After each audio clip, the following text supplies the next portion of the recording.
Bom dia, amados irmãos. Mais uma vez estamos aqui para analisarmos mais um ponto, uma pergunta, né, nesse assunto tão importante que estamos considerando nesta semana. Nós vamos considerar a pergunta número 10. Diz o seguinte: como foi na Escócia a mudança do sábado para o domingo?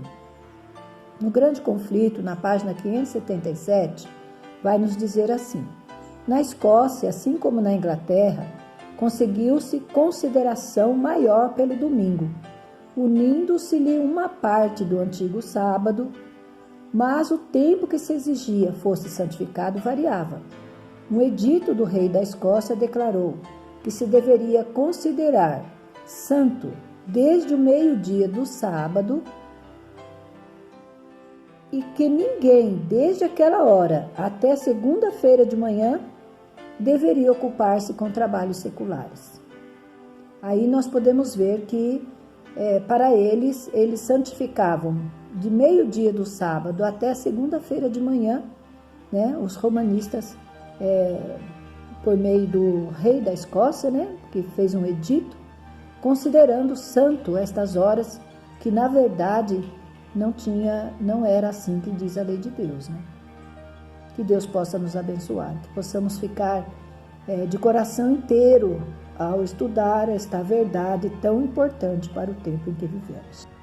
Dando continuação ainda à nossa lição do dia 14, né, de número 11, a exaltação do domingo, nós vamos considerar hoje a pergunta de número 11, que nos faz a seguinte pergunta: além da sanguinária perseguição sofrida pelos valdenses e outros na Europa, em que continente encontramos histórias significativas de fidelidade?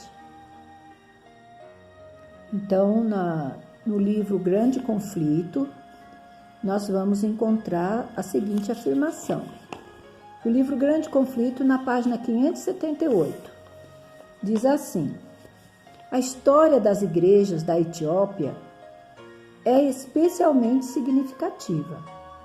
Em meio das trevas da Idade Média, os cristãos da África Central foram perdidos de vista e esquecidos pelo mundo, e durante muitos séculos gozaram liberdade no exercício de sua fé. Então, um povo que ficou esquecido conseguiu, através de muito tempo, ser fiel à lei de Deus, né? E ainda tem uma outra parte que eu gostaria de comentar, que diz o seguinte: as igrejas da África observavam o sábado como este fora guardado pela igreja papal antes da sua completa apostasia. Enquanto guardavam o sétimo dia em obediência aos mandamentos de Deus, deixaram de trabalhar no domingo conforme o costume da igreja. Obtendo poder supremo, Roma pisou sobre o sábado do Senhor para exaltar o seu próprio, mas as igrejas da África, ocultas quase 1000 anos, não participaram desta apostasia. Que maravilha, né, irmãos? Muitas vezes, ser um pequeno povo tem suas vantagens, né? Por quê? Porque um pequeno povo nunca é levado em tanta consideração.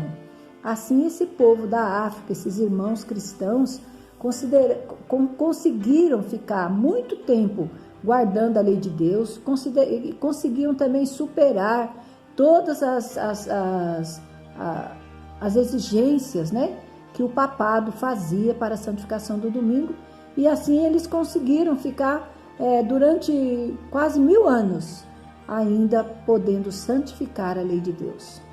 Que Deus possa nos abençoar, possamos nos esforçar a cada dia de subir mais um degrau na obediência à santa lei de Deus. Em continuação ainda com o nosso tema sobre a santificação do domingo, né? O tema da lição sobre a exaltação do domingo. Nessa série de lições sobre a Igreja de Deus através dos séculos, hoje nós vamos considerar a pergunta de número 12, que faz a seguinte interrogação: O que esses relatos nos dizem claramente, né? Que relatos? Os relatos da história que se tem passado, né? Sobre a imposição das leis, a troca do sábado. Então, esses relatos, o que é que eles nos dizem claramente? O que nos é revelado em relação ao futuro? E a influência do papado se limitará aos Estados Unidos?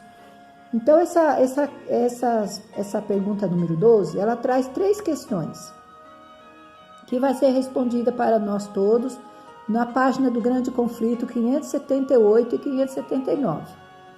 Então, diz o seguinte, primeira questão.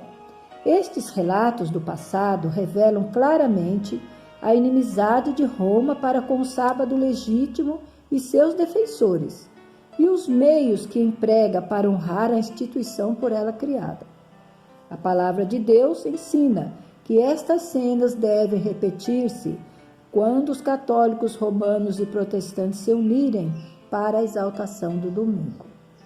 Essa é a primeira parte da pergunta 12. A segunda parte é o que nos é revelado com relação ao futuro. O que quer dizer, né?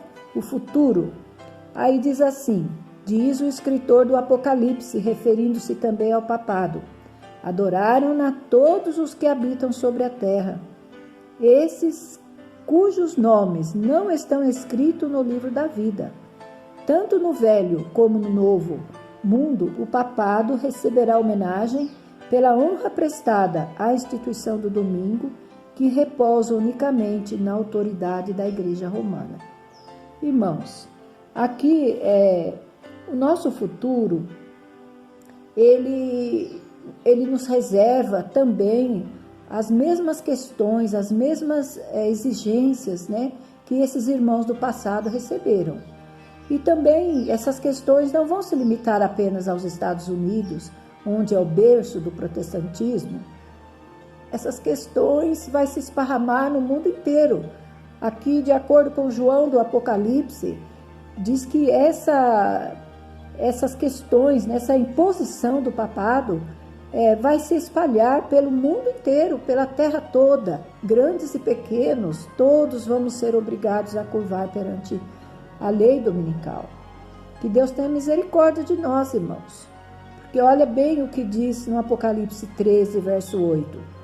Né? Tanto no velho como no novo mundo, o papado receberá homenagens pela honra prestada à instituição do domingo, que repousa unicamente na autoridade da Igreja Romana.